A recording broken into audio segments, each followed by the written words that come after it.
bisa dapat guru besar juga ya dalam 3 tahun ke depan, karena ngumpulin kumnya tidak mudah ya. Seperti Mas Kunto tadi sampaikan, untuk bisa terpilih dan perjuangan. Makanya pastikan tadi surat lamarannya dan juga CV-nya betul-betul menjual ya. Kalau tidak menjual nanti tidak laku. Nah, HRD ketika memilih Anda sebagai orang yang akan dipanggil, itu sudah akan membuat oret-oretan. Ini orang ini kompetensinya matching dengan kebutuhan, dengan kualifikasi, experience-nya matching, pendidikannya matching, semua dicentang dulu. Tapi kan kembali itu sifatnya baru seleksi lamaran namanya, ya seleksi lamaran. Tentu langkah selanjutnya yang akan mereka lakukan adalah mengkonfirmasi kebenaran semua data yang teman-teman sajikan di lamaran dan di CV tersebut. Di mana kesempatannya di sini, di interview proses. Nah, di interview teman-teman jangan lupa, interview itu mereka juga banyak yang harus diinterview dan mereka akan memilih yang betul-betul paling cocok dengan kebutuhan perusahaan. Kalau Anda di interviewnya singkat, itu tanda-tanda tidak lulus ya. Karena dia nggak mungkin, orang sudah jelas-jelas kagak bener nih, langsung dipanjangin gitu interviewnya, nggak mungkin. Jadi itu salah satu indikator kalau, waduh ini interview kok sebentar benar gitu, berarti Anda sudah tidak matching. Oleh karena itu, make sure ketika kita interview, pastikan antara kompetensi yang kita punya matching dengan kompetensi yang dibutuhkan, ya, itu sangat penting. Baik, saya membagi 3 bagian, 3 part supaya kita simpel memahaminya. Jadi pertama adalah pre-interview, jadi sebelum interview apa yang harus kita lakukan. Yang kedua during interview, jadi selama interview apa yang kita lakukan, dan terakhir nanti post interview ya. Baik, untuk pre-interview sebetulnya yang pertama saya mengelompokin ada 3 ya. Yang pertama adalah company. Maksudnya apa? Ketika kita dipanggil oleh sebuah perusahaan, pastikan kita mengenal betul, memahami betul perusahaan yang kita lamar. Saya 20 tahun lebih di HRD itu menginterview orang, sering menemukan kandidat ditanya, apa yang Anda ketahui tentang perusahaan ini? Itu dia bengong, dia tidak tahu secara mendetail produknya apa, servisnya apa. Ini sangat penting teman-teman, karena HRD akan melihat sejauh mana ketertarikan Anda dengan perusahaan dia, itu dari Anda memahami seberapa dalam perusahaan tersebut. Anda harus tahu perusahaan itu bergerak di bidang apa, apakah layanannya berupa produk atau servis atau jasa, lalu marketnya lokal, internasional, dia sejauh mana suppliernya dari luar, supplier dari dalam, lalu penguasaan pasarnya berapa kuat dia dan sebagainya. Kenapa ini penting teman-teman? Karena nanti gini ya, dalam peperangan itu ketika kita lengkap dengan sejumlah senjata, itu tingkat kepedean kita berbeda dengan kita hanya membawa 1-2 jenis senjata saja. Ya, walaupun belum tentu dipakai semua itu senjata, tapi ketika kita melengkapi diri dengan senjata yang lengkap, itu akan menambah kekuatan diri dengan baik. Jadi saya pastikan teman-teman memahami ini. Satu, tentang company ini betul-betul karena sebagai senjata juga. Yang kedua adalah tentu company ini penting kita pahami, perusahaan yang kita lamar ini penting kita pahami, supaya apapun yang kita ceritakan nanti di dalam proses interview, itu tidak keluar dari konteks. Bagaimana kita menyambungkan terus dengan konteks perusahaan tersebut. Jangan lupa loh, selama kita proses interview, itu kita sedang berjuang untuk memastikan bahwa paket diri kita ini adalah pribadi yang tepat untuk posisi itu. Dari segala aspeknya. Nah, oleh karena itu semua pembicaraan kita harus betul-betul fokus kepada targeted company yang sedang kita lamar. Oleh karena itu sangat penting kita tahu siapa company yang kita lamar ini, gitu ya. Oke, waktu kita kan 20 menit, jadi saya mau singkat saja, tapi teman-teman nanti silakan elaborasi dalam pertanyaan ya. Yang kedua, sebelum interview kita siapkan, setelah company kita pahami, yang kedua adalah siapan physically. Physically ini artinya teman-teman, dari ujung rambut sampai ujung kaki Anda pastikan ya, karena ini sangat penting. Physically ini tentu dari mulai rambutnya rapi, make up-nya simple, sederhana. Ya. Nah, ini contoh kenapa saya tampilkan ini make up tidak boleh lipstiknya setebal ini ya. Nah, saya menginterview banyak itu, ketika datang nih orang kayak dangduter gitu ya, dangdutan. Wah itu super lengkap make up-nya. Itu persepsi dari HRD apa? Oh ini orang tidak confident dengan dirinya. Ya, jadi make sure Anda tampil sesimpel mungkin, make up sederhana, rambut rapi. Bukan harus cantik, bukan harus ganteng, itu kan pemberian Tuhan. Yang penting apa? Bersih, rapih, ya ini yang penting. Fresh, gitu. Itu jangan sampai kita naik motor masih kucel-kucel langsung ketemu, jangan. Cuci muka dulu, bersih dan sebagainya. Ini pastikan karena fisik kita ada salah satu kriteria penilaian. Pakaian, pakai yang simple, tidak boleh terlalu bright, terlalu terang, ya, karena akan ganggu proses interview. Jangan merah cerah, kuning cerah, jangan. Yang betul-betul redup tenang gitu, damai lah, ya. Nah, sampai ke ujung kaki lah, pokoknya semuanya wajar, jangan sampai aneh-aneh gitu ya. Sebelum lupa saya ingetin satu, foto yang Anda tampilkan di CV itu pastikan sama dengan diri Anda, ya. Karena ini zaman sekarang lagi canggih nih. Wajah, muka, body di apa tuh? Diedit, ya. Sehingga saya sempat tidak kenal dengan yang saya panggil. Loh, kok di CV-nya langsing gitu ya? Pas datang itu gak cukup gitu misalnya. Nah, ini hati-hati. Jadi teman-teman, karena apa? Ketika Anda mengedit berlebihan dalam CV Anda, lalu HRD ketemu dengan fakta tidak mirip atau ada keanehan, itu akan menyimpan lagi. Wah ini orang tidak percaya diri dengan dirinya. Dia berupaya tai lalat agak ada ditambah tai lalat misalnya gitu kan ya. Nah, pokoknya dibikin berlebihan. Dirapikan dikit silahkan ya, tapi jangan sampai interviewer jadi tidak kenal dengan Anda ya. Baik, yang penting di dalam physically ini adalah your smell, body smell. Ada dua ya, pertama adalah body smell.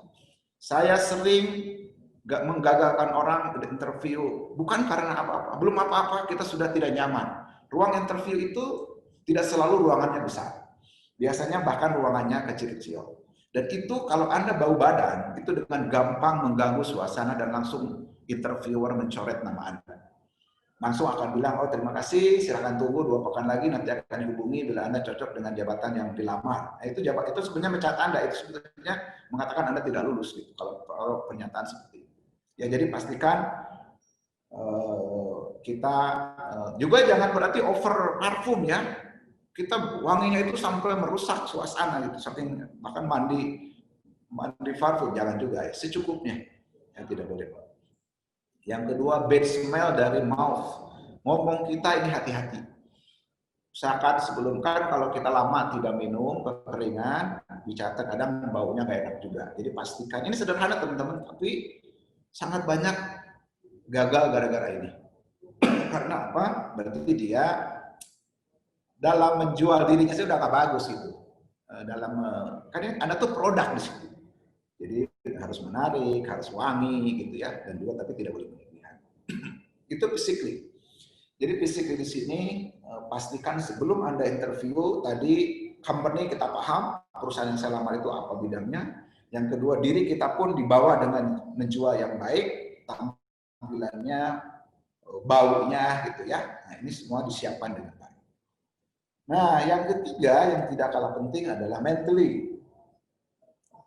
Mental ini penting karena begini, sangat banyak kandidat yang nervous berlebihan, grogi, stres ketika mau ketemu interviewer. Terkadang kehebatan dia jadi tidak nampak karena dia tidak bisa mengeksplain experience dia dengan baik, tidak bisa menjelaskan kelebihan dia dengan baik. Kenapa demikian? Karena grogi banget kan. Nah, grogi itu, nervous itu ada hubungan dengan apa? Ada hubungan dengan persiapan mental ini. Maksud mental di sini teman-teman begini. Jadi ketika kita mau bertemu dengan interviewer, yakinkan dalam diri, dalam mental kita, bahwa saya kesini itu equal dengan posisi perusahaan. Saya itu setara dengan perusahaan. Saya itu sedang menjual kompetensi saya. Bukan saya begging-begging, saya memohon-mohon untuk diterima. Bukan saya levelnya di bawah perusahaan. Sederhananya kalau kita orang beragama, rezeki itu tidak akan kemana, gitu ya. Jadi ketika Anda stres duluan, takut tidak diterima, pengennya diterima banget, itu berlebihan, itu akan membahayakan mental Anda sehingga Anda di situ seperti memohon-mohon. Anda merasa inferior di sana. Ya ini merugikan Anda. Jadi saya mengajak ke teman-teman kalau bertemu dengan interviewer, santai saja. Katakan kepada diri, rezeki Tuhan yang mengatur. Ya, rezeki Tuhan yang mengatur. Saya penting do my best and God will do the rest. Saya tuh berbuat yang terbaik saja. Saya jelasin keahlian saya jual keahlian saya. Nah ini mental yang harus disiapkan sebelum ketemu, sudah yakinkan dulu. Wah saya pokoknya akan berbuat yang terbaik. Kalau ini rezeki saya pasti akan masuk di perusahaan ini. Kalau tidak, oke. Jadi Anda pun setara di situ, jangan merasa posisinya lebih rendah di bawah dari HRD-nya ya. HRD juga karyawan di sana ya.